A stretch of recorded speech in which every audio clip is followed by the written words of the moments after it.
River Road, you got me running way back home. River Road, you got me running all night long. You got me singing some canal boat song. River Road, you got me running all night long. Hello, everybody, and welcome to another very special episode of Niner Nuts. I'm here with Eric, James, over to my my left this time. Gentlemen, say hello. Hey, everyone. Hey, what's going on, everybody? All right, guys, we've been planning this episode for a while. We're very, very excited for this. We have a very special guest, as you no doubt see above me. James, why don't you have the honors to introduce our special guest for this episode? All right, everybody. As you as you know, we've pretty much been preaching owner accountability, and the Houston Texans minority owner committed very serious sexual crimes in Kentucky. And so we were looking for a charity to work with in the Kentucky community to help those who victims of sexual violence. And so in our research and what we have found Mountain Comprehensive Care Center. And this is Heather, who is one of the lead organizers at that care center. So welcome to the show, Heather. Thank you, James. So just to get started, tell us how long you guys have been around. Our agency was started back in 1966, so that's been about 58 years. And then our Victim Service Center was started back about 96. Okay. And tell us more about the community you serve. We're in rural Eastern Kentucky. Mountain Comprehensive Care Center provides services in the Appalachian Mountains. And under the umbrella of that is the Healing Program, which is the Victim Service Center for this region. Okay. And, how often do victims of sexual violence seek the help they need? Not as often as it happens. A lot of times folks are afraid to reach out. Okay. And I've heard that sexual violence is an underreported crime. Is that true? It is very underreported. Okay. And what are some of the effects that the victims of sexual violence go through? Well, of course, it's a horrible act, and they are affected by many aspects of things. There's a lot of trauma, a lot of things that are related to trauma they go through. There's a lot of self-blame.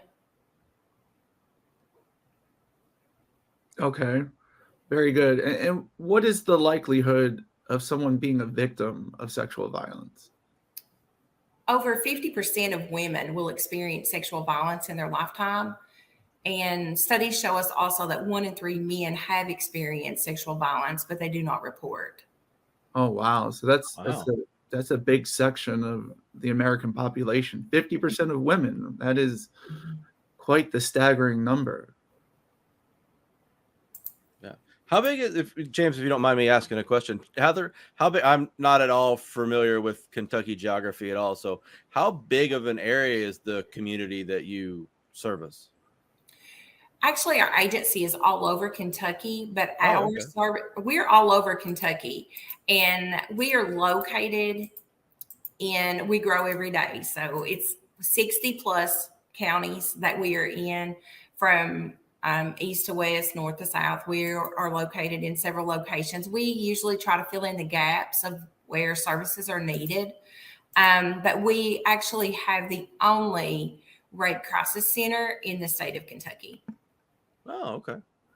If I may, Audible, just one quick question, just from the statistic that you just told us. Would you say that is one of the more common misconceptions that you educate people on when it comes to things like this? Like the number that you gave us, you just saw all of our jaws drop. How men get affected too, and it's not just women. Is that a pretty common misconception that you educate people on? Yes. Huh. Okay. And is there any type of characteristics or something that's typical of someone who perpetrates sexual violence? There's people that you would not know. It would shock you.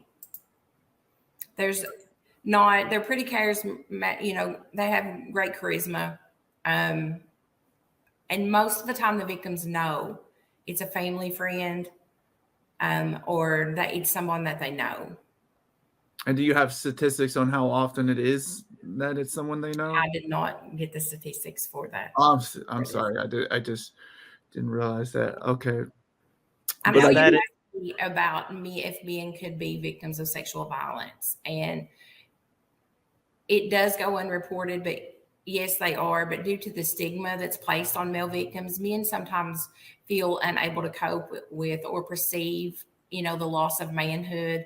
And studies do indicate that male survivors may feel a great deal of anger toward their perpetrators or toward themselves. This is where the self-blame and guilt comes in. I see. Self-blame and guilt. I was going to say that sounds perfectly in line with what I asked before about like that probably comes up as another very common misconception that you educate people on, right? Mm-hmm. Yes. We do have a great prevention education and awareness, and we are in 9 of the schools in our region. We have prevention educators that are out there talking to the students and making it aware, because it happens, young and old. When you say you're in the schools, are you talking about like in the high schools or in colleges or whichever? We do middle school, high school, and community. Oh, wow. Okay. So you're really trying to attack the problem with the middle school at a very young and formative age, actually. Yes. Okay. Okay. And besides the awful actions involved in sexual violence, what is the most serious aspect of sexual violence besides that? It's the physical act, and of course the trauma that the victim goes through. Okay. And like how likely is the most successful forms of recovery are covered by an individual's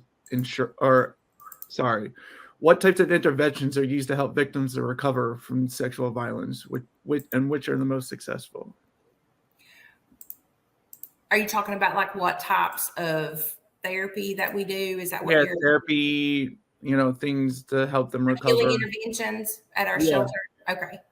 At our shelter, our staff, of course, work on coping skills to decrease symptoms of trauma, improving self-esteem. They focus on healing and self-care. Our clinicians are trained to provide trauma services. They offer what we call CBT, which is cognitive behavior therapy. Mm-hmm.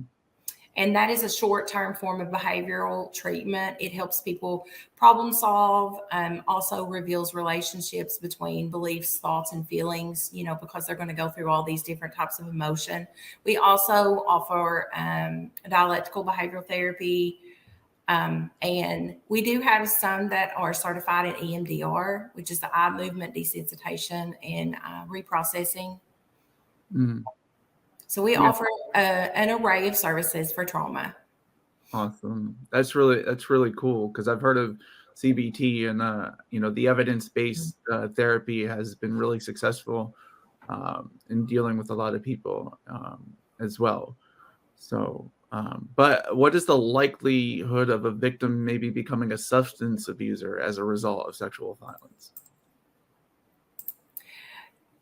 It's very often. We find that there's a great deal of an intersect there.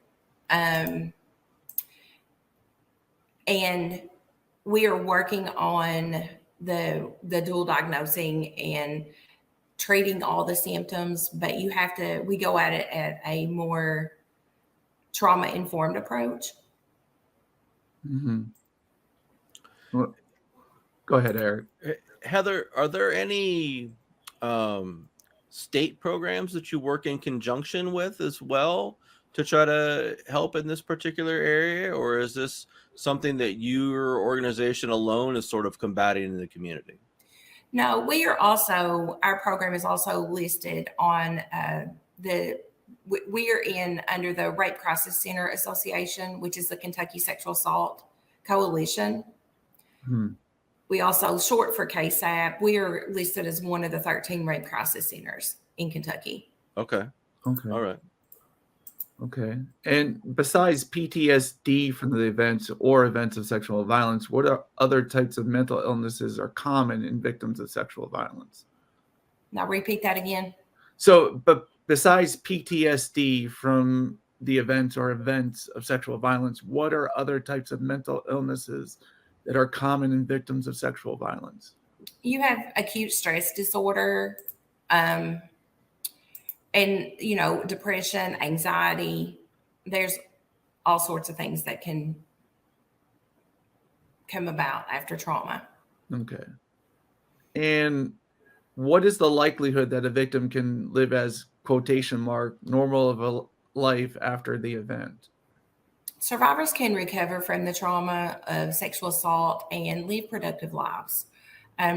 All survivors of trauma have prevailing strengths and resources, and that's what we focus on, meet them where they are and work toward healing. Okay. Do you have some sort of obviously someone experiences sexual violence, comes to you for help, and you do what you do to kind of get them back on their feet, right, and get them hopefully healed a little bit and making progress. Do you have some sort of maybe like an outreach program, or I guess like an outpatient, I guess I'm trying to think of the right word, where you sort of connect with them when they leave your program to sort of keep them boosted and keep them going as afterwards, or anything like that? Yes, we do. We have clinicians in all the outpatient locations in this region. Okay. We also offer peer support, community supports, and advocacy. Okay. And we do stay in contact with folks. Okay. It sounds like you have a really great support structure built around everything to really give somebody a great foundation to sort of restart their lives once they've experienced this sort of trauma. Yes, we work really hard. We have a great team. Wow, you're doing great work for sure. Go ahead, Dan. I was going to say, does that further expand into not just checking in on the state of their healing, but does it? Do you also offer resources for, like, if for some reason it ripple effect into other aspects of their life, like if they need help with like job placement or like a loss of income, like if that has happened commonly enough and with any of your, not clients, I don't mean to say that, but do you have other things like that, or is it strictly more like trauma based what you do? Well, we offer wraparound services for an array of services, and the healing program works with victims, of course. But you asked me earlier, about substance and the relationship between substance abuse and sexual violence. And I was explaining that, that it does go both ways. People have to experience it. People who have experienced sexual violence are more likely to abuse a substance. We find that, they're using a substance so they won't feel the emotions of the trauma they have went through. And so, these can be a compound challenges for the healing process. And that's why I was trying to explain earlier that, we meet folks where they are, and they have to be prepared, and that's what we go through with them and to help them get back on their feet. Okay, that makes sense. Because, like, for example, the media constantly reinforces the idea of, drinking and sex go hand in hand, which can contribute to feelings of shame and self-blame. But even if a victim of sexual assault willingly drank alcohol or took drugs, the victim is not at fault for being sexually assaulted. Mm-hmm. Sure. Yeah, that's a great point that you make. Yeah, those don't equal each other. Mm. And what's the most important part of recovery for a victim? Healing, understanding that it's not their fault, because the self-blame is a lot, and just to know that, there's people out there that will help them. Okay. Oh. Go ahead, Eric. Are there certain age groups that you find experience sexual violence predominantly more than others, Heather? Not for, say, a particular age group, but the more vulnerable folks. Okay, so more of I guess then that would lead me to the question, like, what demographic, I guess, do you see probably experiences that? Well, I don't want to say like a demographic, but we definitely can see where we need to work on the underserved population. Okay. And educating folks on how to serve them. And we have been working on that for the past couple of years. Yeah. Is there any support that you are able to get as an organization from any sort of like legislation, whether it's like a local level, state level, or even a government level? Or is this really kind of a very grassroots, like driven by yourselves? Like, are you basically on your own, or are you able to get support? No, we work under the coalition, and like we're nestled under a community mental health center, but we are also as one of the 13 rape crisis centers in Kentucky. And that the coalition, I believe, started back in the 70s, and that it's been part of the movement to end sexual violence for years. It just takes a long time. There's a lot of, when you're talking about legislature, yes, of course, we want to change policies and laws and things to better serve victims. But, those things have to be voted on. And maybe the next person that was elected, that's not their platform in which they're going to support during their election. So then that may hinder something. Or you may be in a council meeting where you are working on passing bills and laws or changing policies. And, you get to the last hour and you've worked on this for 2 years with this committee or council, and then all of a sudden something has changed in the world that makes you reflect back on, oh, well, maybe we shouldn't have written that policy. So then you have to go back to square one. So that's why the movement takes so long, because I know that question gets asked a lot. But legislative is usually very supportive. But we also, I think you were wanting to get to, is how are we supported? And we do get state and federal dollars to support our programs. Okay, so you at least get the financial backing. Okay, well, no, the way you explained it, no, that definitely clears up my question. Yeah. You almost looked like you were speaking a little bit from the frustration of legislative experience there, Heather, when you were talking about that in terms of. Well, I was just talking about the length of time. I think I look back over the time that it has taken, to get to where we are, and some of the things that just went through. I think that there's a lot of people behind me that had been working on for years, and we're happy to see the movement coming. But I can look back and see some, like when you go back and read history and you read some things, you can see where folks have been working on this for just a moment. And now it's finally, here we are 20 years later, and we finally have achieved it. So, yeah. And how long have you been with the organization? I have been with the organization 27 years to this year. Oh my goodness. Wow. But I've not always worked in victim services, but I've been in victim services for the last 5 to 6 years. Fantastic. And how often do victims seek the help they need? I think you asked me that in the beginning, but we receive calls daily for different types of services for victims. Stats tell us that every 92 seconds, someone in the U.S. is sexually assaulted. And of course, we're not receiving calls every 92 seconds at our facility, but other facilities I'm sure are getting those calls. So that's a lot, but we do know that it goes underreported. Okay. And how often do the victims get support from their family and friends? It depends on their actual support system. Many times survivors do not want family members to know, so they will reach out to a trusted friend or staff at the crisis centers, like the ones the services that we provide. For different reasons, but mainly due to possible victim shaming. There's a lot of stigma put on that. And this is why we really focus on a more victim-centered approach. Okay. And when you say, like victim-centered approach, you're talking about like no victim blaming whatsoever. We want to just let them talk to us, tell us what they need. We don't need, we don't want to, because, a lot of families are caretakers and they want to say, oh, you need to do this, you need to do that. Well, when we work with folks, we focus on what the victim needs, what they tell us they need and want. Okay. Do you think outward, culturally speaking, like outside of like what you guys do on a day-to-day basis, do you think culturally we've been shifting towards the part of this is not a great way to phrase it, the pro-victim, like the trying to get rid of the stigma is what I'm trying to say. Do you think culturally outside of what you do for your services, we are culturally becoming more of like, yo, it's okay, you can talk about this, like, and trying to get rid of the stigma? Do you think that's happening outside, like just as a whole in the country? I do think that it is happening more. I think that there is more awareness, but I also think we have more work to do.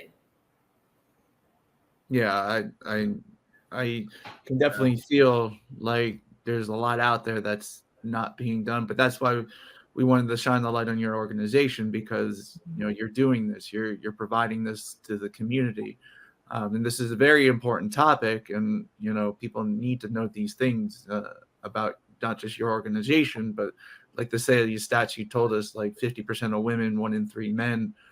That's just an insane amount of people who've been victims to sexual violence. And how often does an individual's insurance cover their treatment for some of the things like the mental illnesses and the substance abuse recovery and things like that? How often if they utilize one of our locations, we have funds that cover that. That's what our services are for.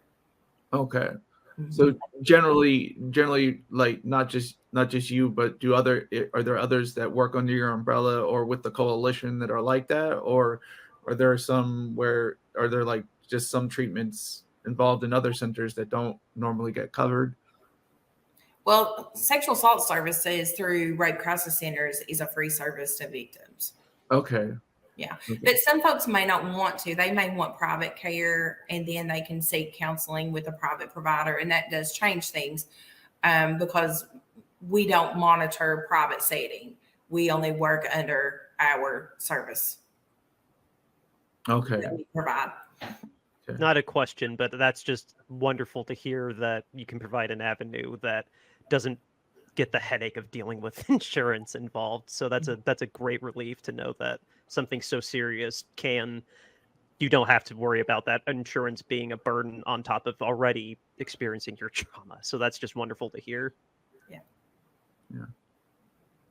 So that's all really the questions that I had going in there and for you. So not to just make this like a totally heavy episode, tell us a little bit more about like a football team you guys root for or that you like. I know when we talked on the phone, like I had we have to ask you one football question. Yeah, I heard an array, not array. I heard an array of teams in there. So tell us a little bit more about your affiliation with football, the NFL, college, whatever you like to say. Well, I think you asked me about whether we like college or pro, and my husband follows both. I am I keep more up with the NFL, I guess, but the athletes do great. We love to watch them develop, into the legends and their abilities.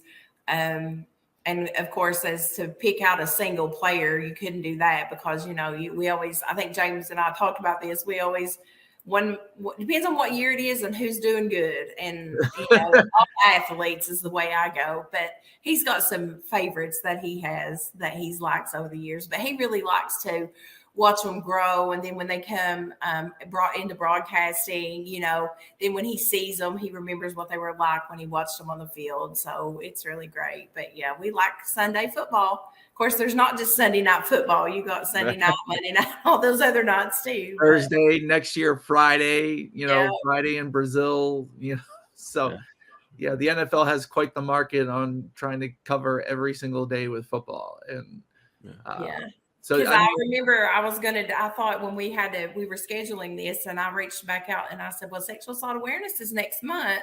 And James let me know real quick. NFL draft comes out.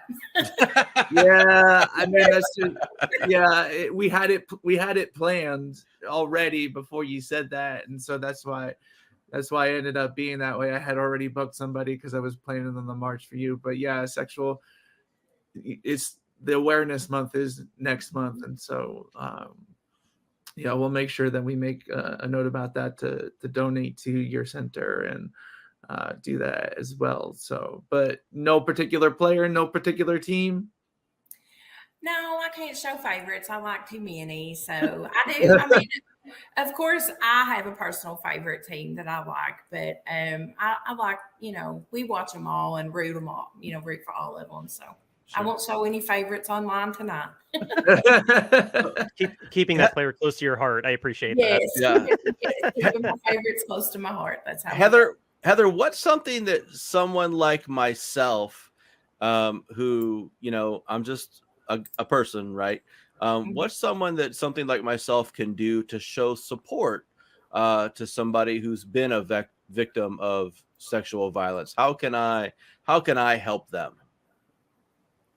Are you talking about like being there just to listen to them, or are you talking about like donating to a program? You know what? Either one. I was thinking more along the lines like if I knew someone that was a victim of sexual violence, like what I could do to support them. But I would love to dovetail that into like what I can do to donate and support your program. Well, we do have a volunteer program, and of course, donations to our program. But just things to remember, like when you're working with folks, you can't understand the experience because you didn't experience what they experienced, but just understand, all the general emotions that they're going to go through, fear, anger, out of control behavior, loss of freedom, guilt, shame, depression, all these things, the self-blaming that they're going to go through. They're going to develop anxiety, but just give them time to talk. Never ask details or, just let them talk and let them be in control of the conversation and just be there to listen, because just listening and believing a victim is one of the most important things that you can do. How do I get someone to recognize that they may need treatment from a center such as yours and guide them to seek that treatment from your center? If you have a friend or family member that discloses to you and you notice that maybe they need some counseling or some type of service, then you may want to gently ask and say, hey, have you ever talked to anybody else about this? And then if they say yes, then that's great. If they say no, well, have you ever considered? Mm-hmm. And then you can give them the information, because we have a 1-800 number that you can contact, and it will put you in touch with any service that our agency provides. Okay. Oh, okay. So it's a 24-hour service then. 24/7. Mm-hmm. Okay, that's great to know. Yeah. Good to know. Okay. Well, with that, I think, Dan, if you let's talk about the T-shirts that we're raising, using to raise money for Mountain Comprehensive Care Center. Yeah, I will go ahead and pull them up here.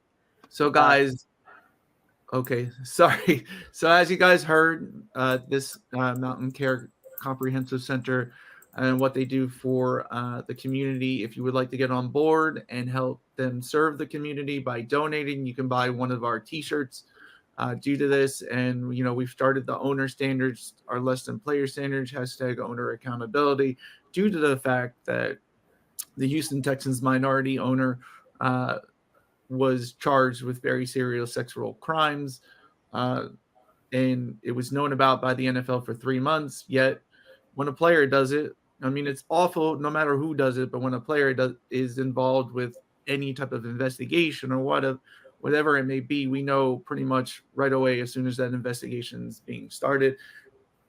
Case in point, Dak Prescott, if he has done it, it is awful. However, Dallas police knew about it on Tuesday, and Thursday was well covered in the news. So that's just sort of the hypocrisy that we're trying to deal with and trying to raise awareness. And that's why we're selling these t-shirts right here. But if you don't like this t-shirt, we have other t-shirts. We have our podcast logo art. This you'll find on Apple Music. You'll find on Spotify, wherever you see our profile, YouTube. You can buy this shirt on a t-shirt, $22.99. Get you that in a premium tee, or we have different sizes and different styles. Next up, we have our alternate podcast logo art, $22.99. We got that in different colors, different sizes. I have this shirt, very high quality, $22.99. Donate today. And then finally, last but not least, we have our Niner Nuts mascot. How can you say no to a peanut, eating peanuts while sitting on this couch, cheering on the San Francisco 49ers? $22.99. Get you that in a t-shirt. Donate to Heather's Crisis Center today. Yeah, guys, this has been a long time coming. We'll still have the t-shirts up for the time being because we still want to keep raising money. I think, honestly, I speak on behalf of all of us to say thank you, Heather, for all your time, all the wonderful information. We will have your website and other ways to find resources and get connected if you feel that you need to or know someone that might benefit from this. It'll be in the show notes, along with the link, of course, to Bonfire to get the shirts. But yeah, no, with that, listeners, we will talk about free agency. I know we were off last week, and this is not a free agency recap, but we will talk about free agency in a upcoming episode. But just, again, this was so wonderful and special to finally have you on, Heather. So thank you so much for coming. Yes, thank you, Heather. We really appreciate it. Did you have anything else you'd like to say, Heather, before we sign off? No, just thank you for picking our agency to donate. We appreciate that. Of course. Well, we like what you're doing in the community, so it's a pleasure to send the donations your way. Thank you. We appreciate it. You're welcome. And with that being said, guys, outro music, River Road, Justin Muth. Catch you guys on Friday. Thanks, Heather. See ya.